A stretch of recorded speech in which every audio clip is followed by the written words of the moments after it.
Hey guys, this is Lenny with Live the Adventure again. Today we're covering one of the most basic forms of water purification. Everyone can do this. It's not something that's difficult to do. The main key thing you need is a good pot, which I'm going to say is in a way a downfall, but it requires a good pot and a means to cook with. I'm going to be using a stove so it's quicker, but you can use fire. When you use fire, your pot's going to probably get all black from the soot from the fire, and your pot's going to be nice coated and seasoned.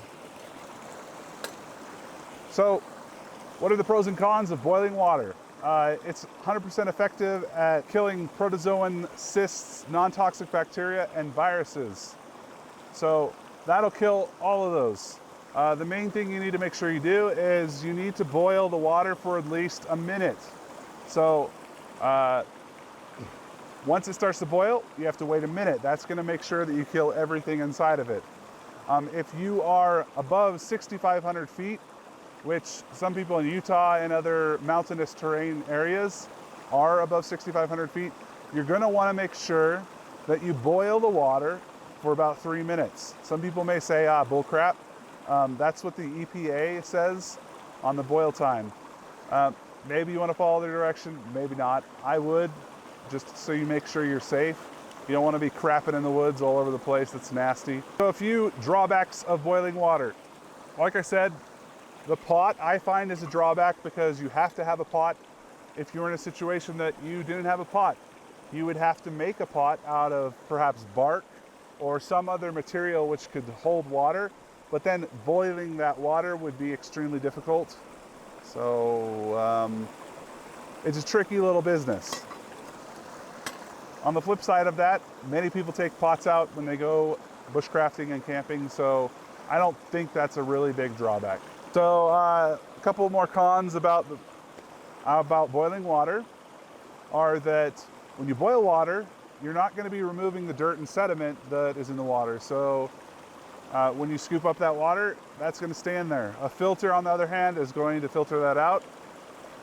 But you will also have to flush the filter to get that sediment and dirt out of it. Boiling water takes time. That's another drawback of it. If you're going on a hiking trip, you may not want to use boiling as a means to get your water because you may be hiking for a long period of time. You have to reach a certain destination, and so that means that stopping and boiling water for maybe 5-10 minutes is kind of a drag. But at the same time, it does guarantee that you're killing 100% of the microorganisms and the viruses in that. So I wouldn't complain too much about that.